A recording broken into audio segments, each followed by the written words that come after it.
നെടുമ്പാശ്ശേരി വിമാനത്താവളത്തിൽ വൻ അപകടമൊഴിവായി. Air India വിമാനത്തിന്റെ ടയറുകൾ പൊട്ടി അടിയന്തര ലാൻഡിംഗ് നടത്തി.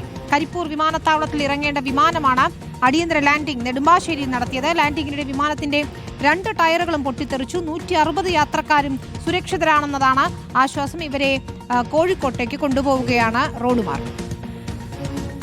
ടേക്ക് ഓഫിന്റെ തൊട്ട് മുമ്പ് ടേക്ക് ഓഫിന്റെ സമയത്ത് ഒരു വലിയ ശബ്ദം ഞങ്ങളൊക്കെ കേട്ടു. അപ്പൊ ഞങ്ങൾ പറഞ്ഞു ടയറെന്തോ പൊട്ടിയിട്ടുണ്ടെന്ന് പറഞ്ഞു. ക്യാബിൻ ക്രൂവിന് പൈലറ്റിന് മനസ്സിലാകാത്ത യാത്രക്കാർക്ക് മനസ്സിലായിട്ടുണ്ട് ടയർ പൊട്ടിയിട്ടുണ്ടെന്നുള്ളത്. രാവിലെ 8:45 കാലിക്കറ്റ് എയർപോർട്ടിൽ ഇറങ്ങുന്നതിന്റെ ഒരു അരമണിക്കൂർ മുമ്പാണ് ഇവർ പറയുന്നത് ഫ്ലൈറ്റിന് ചില സാങ്കേതിക തകരാറുണ്ട്, അതുകൊണ്ട് Calicut airport table top runway ആണ്, അതുകൊണ്ട് അവിടെ ഇറക്കാൻ കഴിയില്ല, കൊച്ചിയിലേക്ക് പോകുന്നു. ഒന്നെങ്കിൽ ഫ്ലൈറ്റിന്റെ കംപ്ലൈന്റ് തീർത്ത് ഇതിൽ തന്നെ കൊണ്ടുപോകും, അല്ലെങ്കിൽ പകരം ഫ്ലൈറ്റ് ഏർപ്പാടാക്കും ഞങ്ങൾ പറഞ്ഞു. ഫ്ലൈറ്റിൽ നിന്ന് ഇറങ്ങുന്നതിന് മുമ്പ് ഫ്ലൈറ്റിൽ നിന്ന് ഇറങ്ങി ഇതിനകത്ത് വന്നതിന് ശേഷം അവർ അതിനൊക്കെ മാറി. അവർ പറഞ്ഞു ഞങ്ങൾ ബസ് ഏർപ്പാടാക്കിയിട്ടുണ്ട്, ഭക്ഷണം ഉണ്ട്. അപ്പൊ ഞങ്ങൾക്ക് പ്രത്യേകിച്ച് ഗവൺമെന്റിനോട് പറയാൻ ഇത്തരം ഫ്ലൈറ്റുകൾ റദ്ദാക്കുക, അവർക്ക് യാത്ര ചെയ്യാൻ അനുമതി കൊടുക്കാതിരിക്കുക, കർശന പരിശോധന നടത്ത ഫ്ലൈറ്റുകളിലൊക്കെ.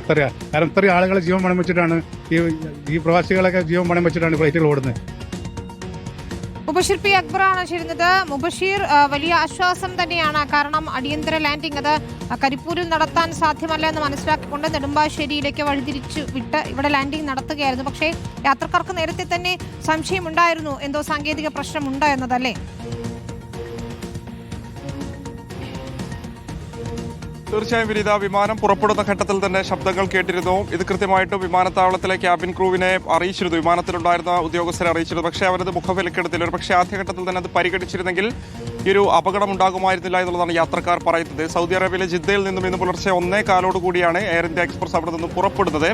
കരിപ്പൂർ വിമാനത്താവളത്തിൽ ഇറങ്ങേണ്ട വിമാനമായിരുന്നു. 160ഓളം യാത്രക്കാരുണ്ടായിരുന്നു. മലബാറിലെ വിവിധ മേഖലകളിലേക്ക് യാത്ര ചെയ്തിരുന്ന യാത്രക്കാരായിരുന്നു. അപ്രതീക്ഷിതമായിട്ടാണ് ഇന്ന് രാവിലെ 9:08 നെടുമ്പാശ്ശേരി വിമാനത്താവളത്തിൽ എമർജൻസി ലാൻഡിംഗ് നടത്തുന്നത്. വിമാനത്തിനുണ്ടായ ഒരു സാങ്കേതിക തകരാർ ലാൻഡിംഗ് സമയത്ത് അതിന്റെ ചക്രം കേടുവന്നതാണ് ഈ ഒരു അടിയന്തര ലാൻഡിംഗിലേക്ക് നയിച്ചത് എന്നുള്ളതായിരുന്നു വിമാന കമ്പനി അധികൃതർ പറഞ്ഞിരുന്നത്. തൊട്ടു പിന്നാലെ വിമാനത്താവളത്തിൽ ഇറങ്ങിയ യാത്രക്കാരെല്ലാം തന്നെ മറ്റൊരു എയർക്രാഫ്റ്റ് മുഖാന്തരം കരിപ്പൂർ വിമാനത്താവളത്തിൽ എത്തിക്കുമെന്നുള്ളതായിരുന്നു വിമാന കമ്പനി അറിയിച്ചത്. പക്ഷേ അതുണ്ടായില്ല. അതിനെ തുടർന്ന് അവർ വാക്കുതർക്കമുണ്ടായി.